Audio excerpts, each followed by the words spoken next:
Halo semuanya. Oke, mari kita langsung selami pembahasan ini. Pernah nggak sih Anda ngerasa udah belajar banyak banget, baca buku tebel-tebel, ngumpulin segudang informasi, tapi kok hidup rasanya begitu-begitu aja? Jalan di tempat? Nah, dalam sesi penjelasan kita hari ini, kita bakal ngebongkar sebuah ilusi besar yang sering banget menjebak kita. Ilusi bahwa sekedar tahu sesuatu itu udah cukup. Kita akan menggali kebijaksanaan yang luar biasa dari Imam Al-Ghazali buat melihat nilai sebenarnya dari ilmu yang kita kumpulkan dan kenapa melangkah dari sekedar teori menuju aksi nyata adalah satu-satunya cara buat mencapai tujuan spiritual tertinggi kita. Yuk, langsung aja kita mulai. Coba dibayangin angka 1000.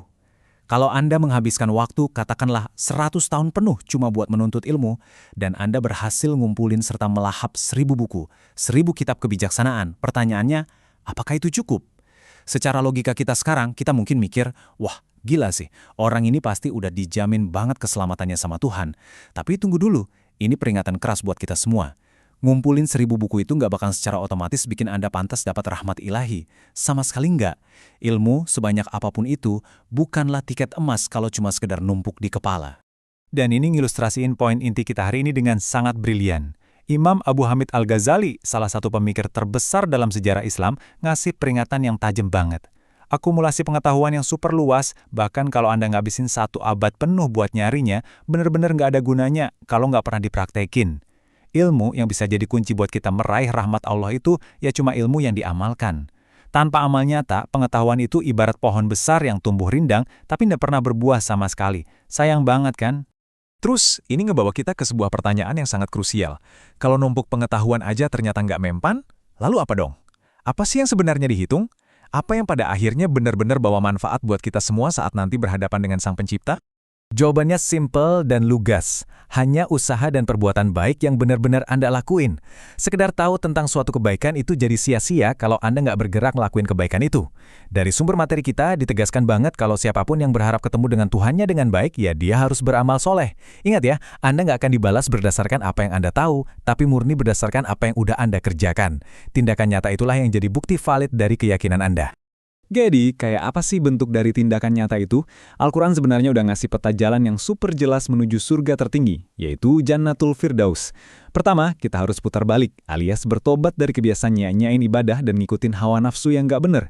Kedua, kita harus pegang kuat-kuat iman kita, jangan sampai lepas. Dan yang ketiga, ini yang paling penting, lakuin amal soleh secara konsisten. Mereka yang berhasil ngegabungin iman dan amal soleh inilah yang dijanjikan tempat tinggal kekal di surga. Dan percayalah, mereka nggak bakal dirugikan sedikit pun. Oke, kita masuk ke bagian selanjutnya, yaitu mekanisme inti dari Islam dan iman. Nah, yang menarik banget itu gini. Coba Anda perhatiin kelima rukun Islam ini. Ini kan hal dasar yang udah masyhur banget. Syahadat, sholat, zakat, puasa, dan haji. Sadar nggak sih? Hampir semuanya itu bentuknya aksi fisik loh. Islam itu dibangun di atas pilar-pilar tindakan. Anda nggak bisa sekedar mikirin puasa. Anda benar-benar harus nahan lapar dan haus seharian. Anda nggak bisa cuma bersimpati ngeliat orang miskin. Anda harus secara fisik merogoh kocek buat ngeluarin zakat. Agama ini tuh sejak awal emang dirancang buat dikerahkan oleh aksi. Bahkan ya, konsep dari iman itu sendiri sering banget disalahpahami cuma sebagai sesuatu yang ada di dalam hati. Padahal, kalau ditarik ke definisinya yang utuh, iman itu butuh 3 elemen yang nggak bisa dipisahin. Diucapkan dengan lisan, dibenarkan di dalam hati, dan sekali lagi nih, diamalkan dengan perbuatan fisik. Jadi iman itu bukan cuma perasaan abstrak yang mengawang-awang. Dia secara alami menuntut pembuktian nyata lewat perbuatan. Kalau elemen aksi atau amal ini hilang, wah berarti keimanan itu belum sempurna. Sekarang, mari kita bahas realitanya, tanjakan terjal menuju surga. Karena jujur aja, mempraktikkan iman seumur hidup itu bukan sekedar jalan-jalan santai di taman. Emang bener sih, masuknya seseorang ke dalam surga pada ujungnya murni karena karunia dan kebaikan Allah. Rahmat Allah lah yang menyelamatkan kita. Tapi jangan salah sangka, rahmat itu nggak turun gitu aja kayak hujan ke sembarang orang.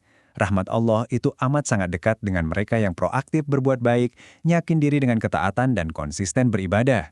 Ibaratnya, Anda harus memposisikan diri Anda sedemikian rupa buat pantas nerima rahmat tersebut, dan itu dilakukan lewat perbuatan Anda. Nah, hal ini memunculkan satu pertanyaan provokatif yang sering banget jadi bahan perdebatan. Kalau rahmat Allah itu super luas, bisa nggak sih kita masuk surga modal iman doang tanpa ada amal kebaikan sama sekali? Ayo, bukankah ini sering jadi jalan pintas atau pembenaran yang dipikirin banyak orang? Imam Al-Ghazali ngasih jawaban balasan yang sangat-sangat realistis.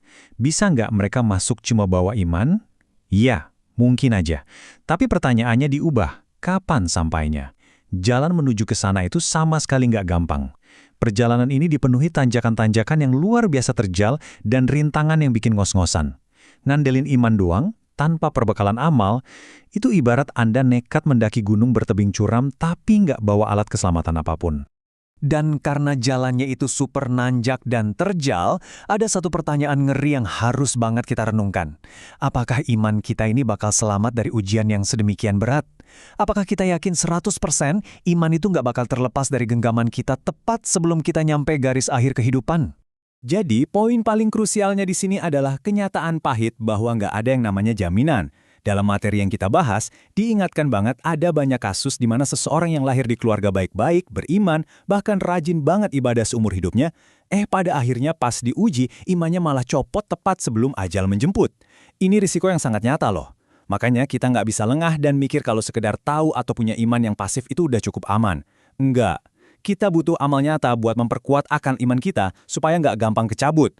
Ini membawa kita ke bagian pamungkas, tujuan akhir, yakni derajat di surga dan rahmat ilahi.